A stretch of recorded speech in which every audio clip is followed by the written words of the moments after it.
So students, today we begin with our discussion on the English subject. As mentioned to you earlier, the first topic in English we would be dealing with is the Unit 1, where the first topic is the poem by Rabindranath Tagore, where the mind is without fear.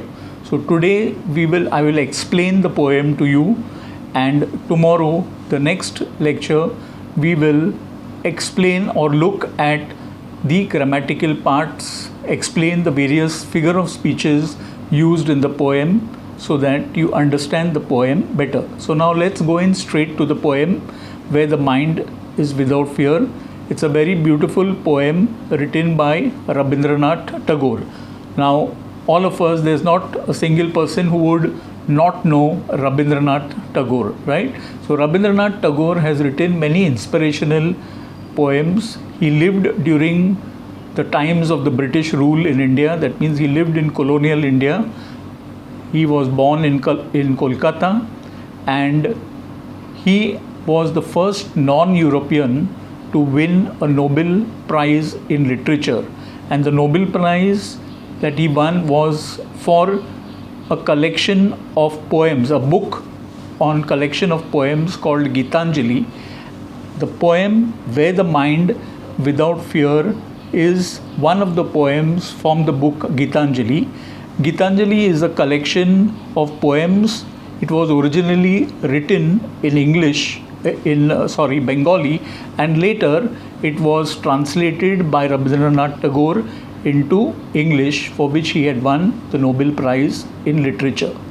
Now, Where the Mind Without Fear is a poem in which Rabindranath Tagore expresses his desire of seeing his nation or country, India, an enlightened and awakened country which is free from oppression, free from fear.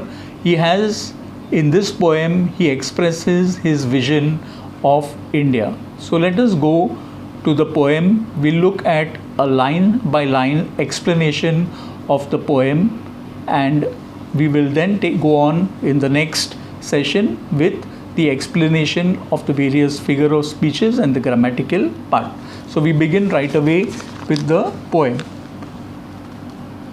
So, where the mind is without fear and held high, where knowledge is free.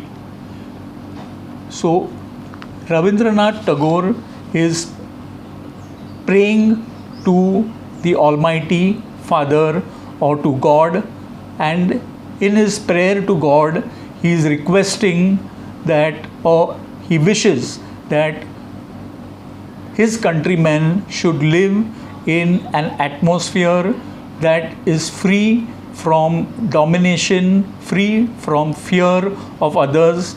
He wants knowledge to be acquired by each and every person in the country. Everybody should get access to knowledge irrespective of their economic status, whether they are rich, poor. Knowledge should flow freely in the country, and people should live with respect and dignity. That is what the first two lines in this poem expresses. So this entire poem, in fact, students, it is a prayer by Rabindranath Tagore to the Almighty God, asking him to see India as an enlightened and awakened country, where the world has not been broken into fragments by narrow domestic walls.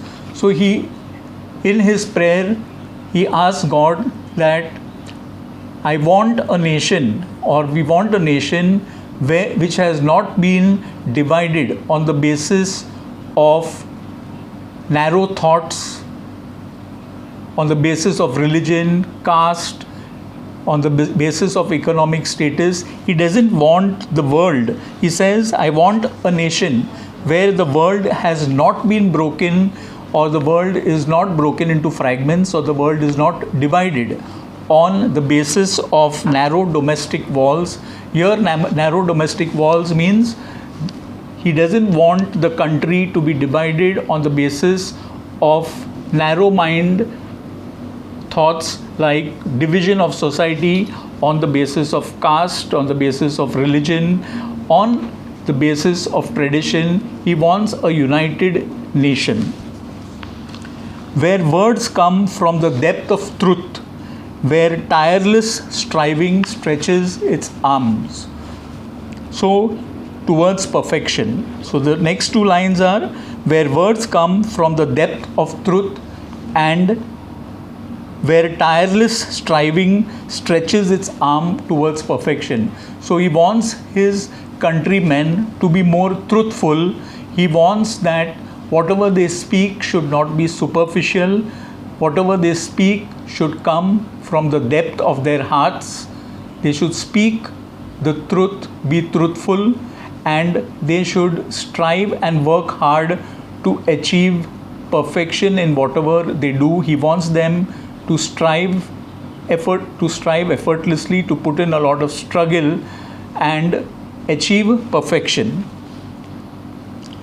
Where clear stream of reason has lost its way into the dreary desert sand of dead habit. Here he says he wants a nation where there is people who reason, people who give up old traditions, old customs, old thoughts, old superstition.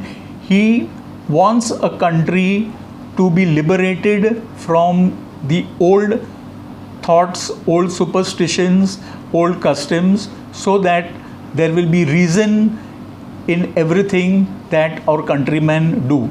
He wants an awakened India free from old traditions, old thoughts, so that India strives towards perfection and progresses. Where the mind is led forward by thee into ever-widening thought and action.